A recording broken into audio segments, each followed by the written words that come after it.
Imagine for a second being trapped out in the endless mountains on a bitterly freezing night. You're severely injured, you're completely alone, and you're rapidly losing hope that you're ever going to see your family again.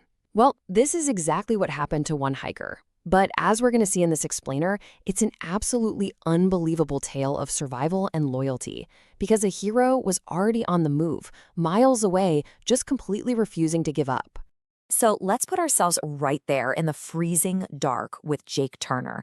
As the temperature just plummets and snowflakes actually begin to fall, Jake turns to his faithful German Shepherd Rex and whispers, "Buddy, I don't think we're getting home tonight." I mean, wow. It is that shattering moment of realization where hope just seems completely, totally lost. But, how did he even get here? Section 1. A freezing mountain nightmare. How a perfect day turned deadly. Okay, so Jake is 32, right? He's an experienced hiker who just went out for this beautiful afternoon adventure in the Rocky Mountains with Rex. But then, right at dusk, disaster strikes. He literally just steps on a loose rock, the ground gives way, and he takes this brutal, steep fall, just crashing into trees until he finally lands right at the edge of a narrow cliff. So by nightfall, the situation is incredibly dire. He's got a badly broken ankle, an injured shoulder, it's dropping well below freezing, and this is the real kicker, his phone completely shattered in the fall. So he is 100% cut off. Meanwhile, back at the trailhead, this massive rescue effort is already underway. Jake's wife reports him missing, and within an hour, teams are fully deployed. But here's the problem. Despite having flashlights, drones, and even helicopters, the search efforts are completely stalled. Why? Because this incredibly thick mountain fog has rolled in, just completely blocking all visibility. So all those high-tech solutions, yeah, they were rendered entirely useless by Mother Nature.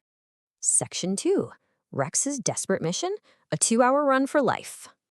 Back up on that freezing ledge, Rex suddenly stands up, and he looks out toward the distant valley. Jake manages to give him this one weak command. Go, find help. And Rex? He just sprints right into the dark. He completely vanishes into the forest.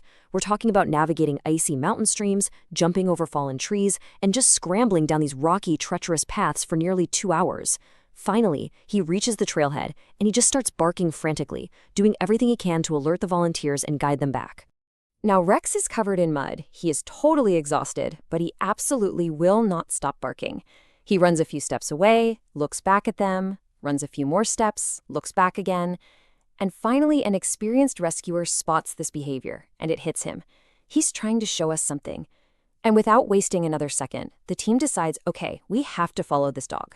Section 3. Leading the rescuers back. Following the bark in the dark.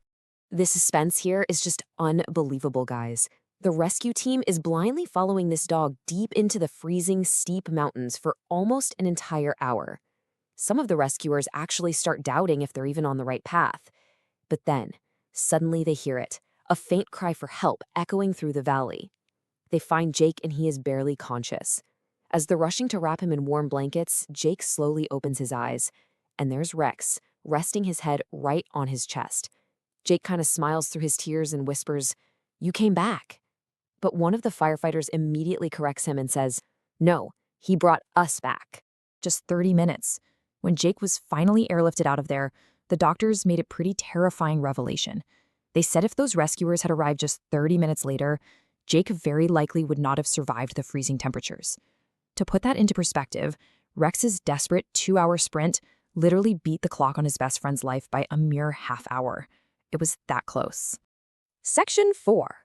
The power of loyalty, stronger than fear. So, a few weeks later, the town actually awarded Rex a medal for bravery. But, of course, Rex doesn't care about a medal. He only cared that his best friend was walking beside him again. And today, Jake and Rex still hike out in those mountains, not to relive the trauma, obviously, but to really celebrate that unbreakable bond between them. I mean, they proved that sometimes the absolute greatest heroes don't wear uniforms at all, right? They walk on 4 paws.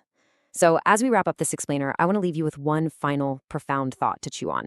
Who in your life would run into the darkness for you?